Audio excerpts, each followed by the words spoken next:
My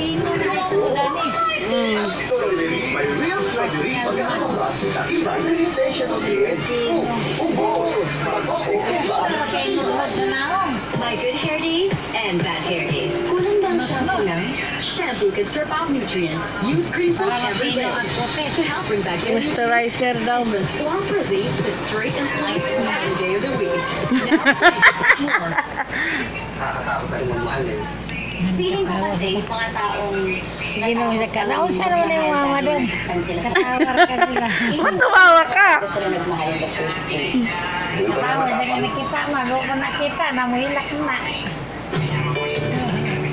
Namuhilak ka daw. Kanina pa tingin ng tingin niya.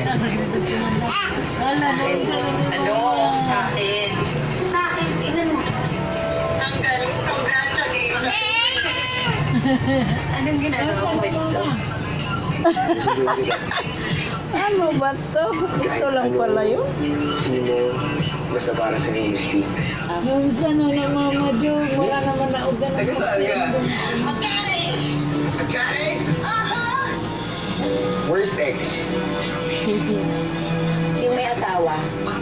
Sabi, kaya ako lang ako sinagot para makalimutan.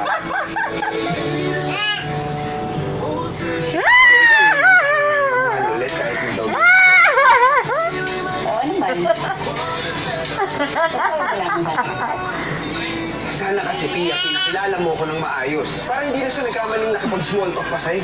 Ay, saan kahit kaya ako magiging komportable doon, Nick? Sabihin mo nga sa akin. Bakit pa nga? Ay, sino siya? Ay, natatakot Ikaw ang isa. mag-decide.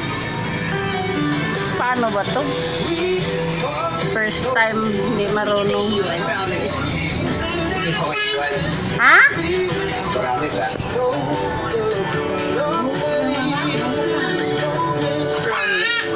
Ano?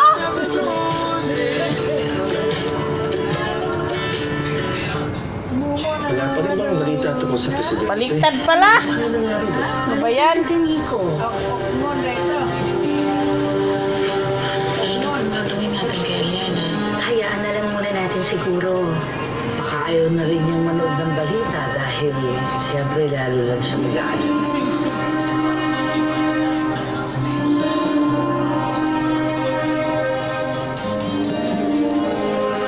Baliktad pala yun. Anong klase? Eliana, Nathan! Ba! nasa loob? Nantay ka kasi sila kanto makalimating na yan. Alam mo, Eliana, naiintindihan kita. Pero kailangan yung pahinga. Sa dalawang araw na rin yung uuwi sila. Baliktad pala yun, dong. Mag-alala. Pagdating nila, babalitaan ka namin kagad. Halika na, pasok tayo. Doon tayo maghintay sa loob. Susunod na lang ako. Baliktad.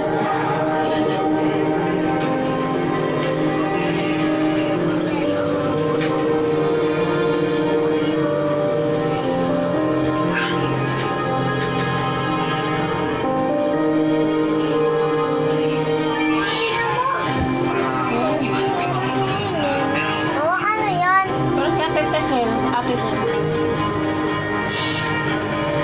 Pwede.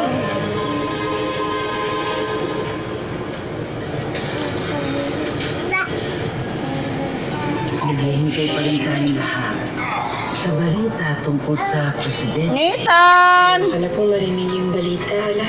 Dahil kahit ano namang sabihin nila, sa lahat ng nangyayari ngayon, isisisi pa rin nila sa vendetta. Alam mo, totoo yan, Eliana.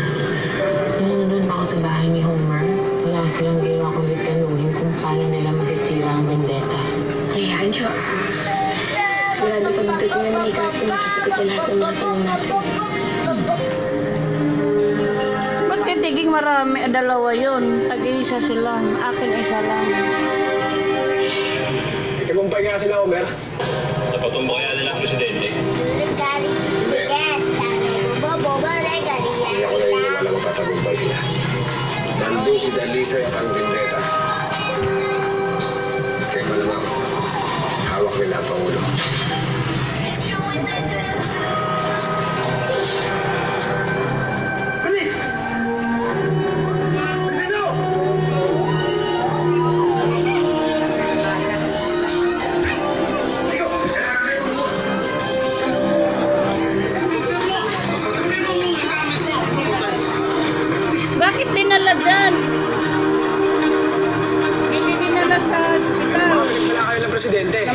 Dahil sa ultimatum.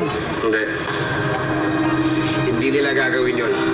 Isa pa, ang balita sa akin ni Hipolito, marami sa mga tauhan ni Terante ang napatay. Hi, Nathan! Sinabi Hi! Hindi ka takot? ng presidente. Ha? Hi, Nathan! Ha?